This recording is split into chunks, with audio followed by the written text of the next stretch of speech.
Hello everyone, welcome back to my Let's Replay channel. Once again, this is Andrew T coming at you. After a long hiatus, I am back, and it's been a heck of a couple weeks here.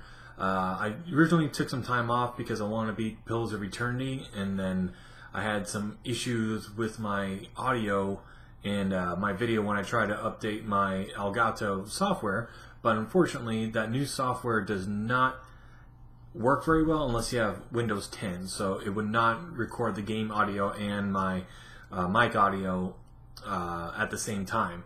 So I had to revert back to my original software from when I first downloaded it, and now it seems to be working a lot better. There's still some crackle in the mic every now and then, but it's a lot better than having nothing.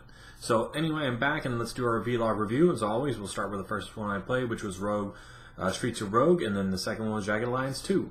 Now, Streets of Rogue I played originally when it came out on early access. It's still in early access, so it's not completed yet. But when I did, there's a couple things that I liked. It was a roguelite. The music was great. I still love the music. That synth line and everything else that goes along with it. It's very, very easy just to listen to the soundtrack. The other thing, I like the multiple characters you can choose, so you don't have just one character that's a blank slate that you just unlock everything for your perks and your traits and all that. I like the aesthetic of the top-down and the difference of the levels. I like how you get to search different things. You can after the tutorials, very very funny and very easy to go through. There's a lot of humor in this game when it comes to the dialogue, and I can't wait for the finished product to come out so I can see more of it. I didn't get to do that because I didn't do the tutorial, but if you ever pick this game up, even early access, and just play an hour or two before you refund it on Steam, the tutorial is pretty funny.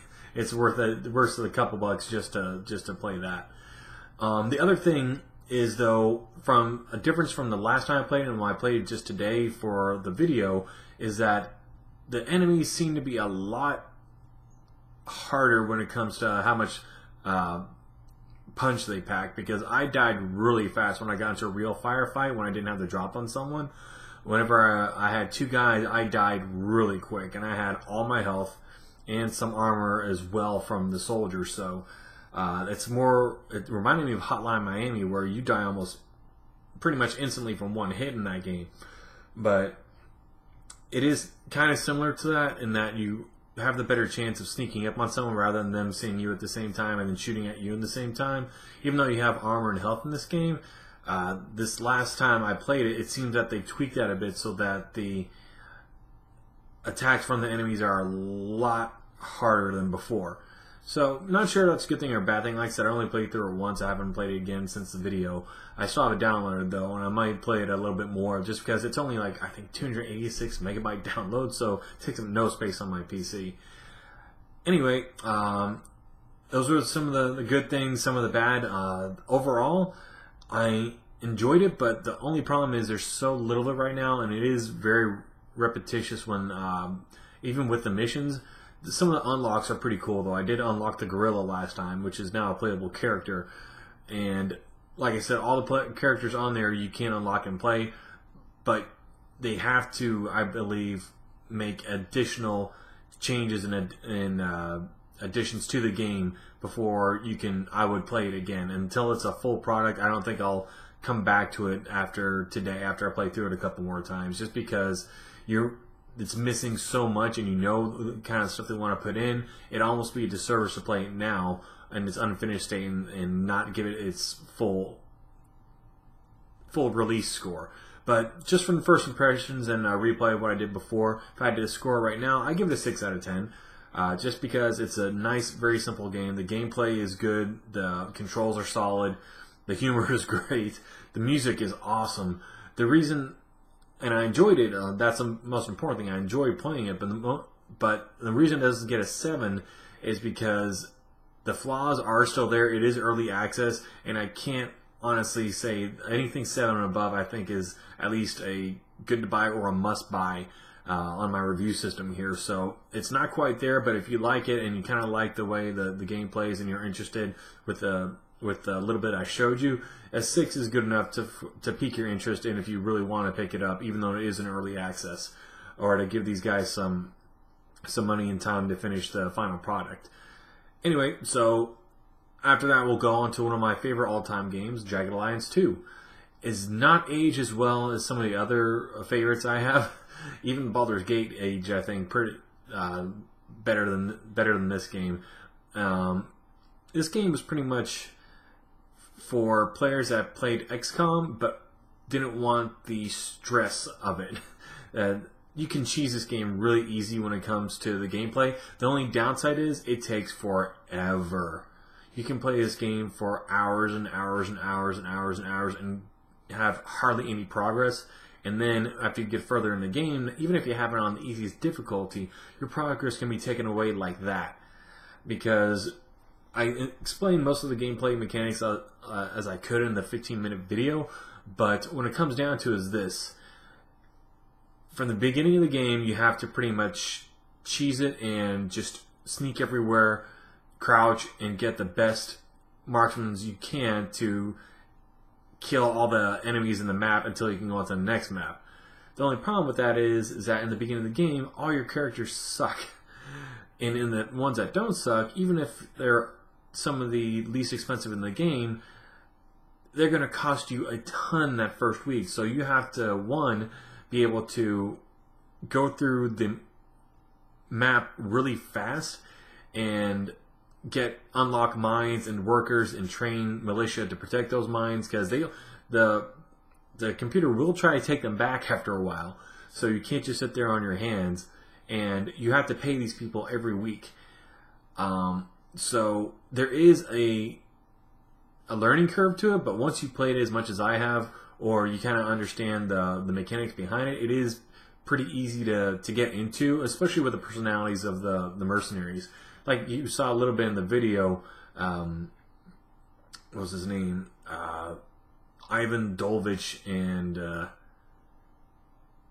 what was his name? Gunter, I think.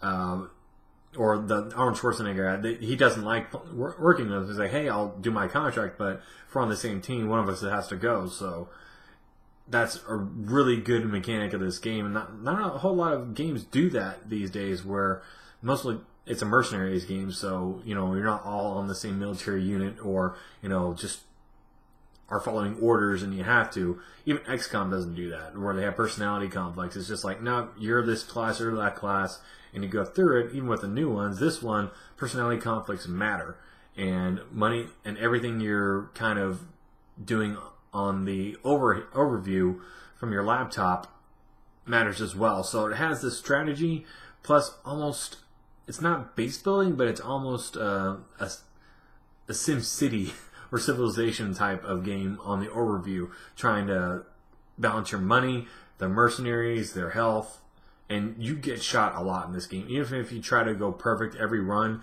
most of the times you can't. Even if you save scum it from one turn to the next and know where everyone is, it's darn near impossible to go through a single map without getting someone shot at least a couple times or wounded. So that is one of the great things about this game, is the progression is really, really good. So after the first town, which is only 2 squares on the map, you unlock it, and then you can start training militia there. Then when you go to the next town that has an airport and a mine on there, that's 3 squares long. Once you unlock that, that's whenever you can start getting supplies dropped in. You can start making money with the miners. But you have to protect the miners, so you have to make more money and get more mercenaries. So you kind of unlock the top half of the map and then slowly make your way down to the capital city. But the only issue with that is that once you get there, usually it's so late in the game and you're constantly fighting off, attacks on your mines and your mercenaries' health and the equipment that you try to get to your mercenaries. Sometimes you can only afford one really good piece of equipment at a time, and by the time that gets there and you get it to your to your mercenaries at the other end of the map from your one airport, usually the one good piece you had before is now at a lower durability because it's been shot a lot in that meantime. So it's very hard to get a not perfect run, but a very good run to get to the end of the game playing it traditionally.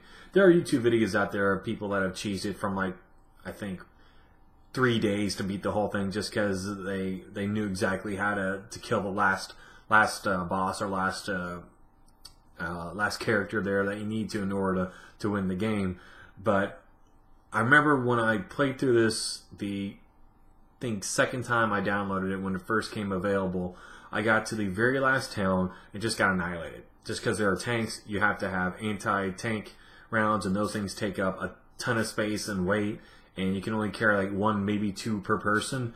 And so unless you have pretty much perfect aim and everyone kills all the tanks and you know where they are, you're going to get annihilated if you try to just assault the last town. So it's one of those games where it's fun to play, but the end game is brutal. So judging by my Let's Replay on this one and from my prior experiences and the nostalgia on it, I'd have to give this one another 6 out of 10, just because it's not a must-buy.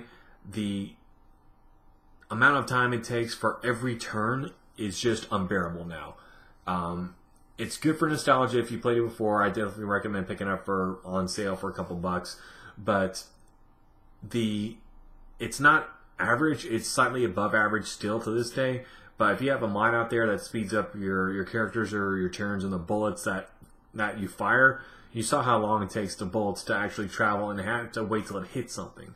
So if someone misses and it goes all the way across the screen and hits something, you gotta wait till that bullet goes all the way across the screen.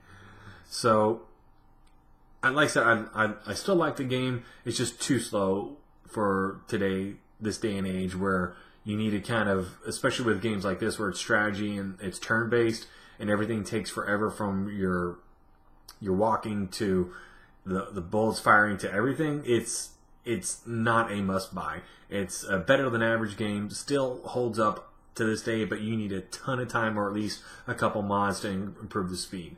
So, once again, it's great to be back. I'm still having some sound issues, even with this vlog here. I used to just put on my mic, and now I have to go to manually and switch different things around just to get this video out.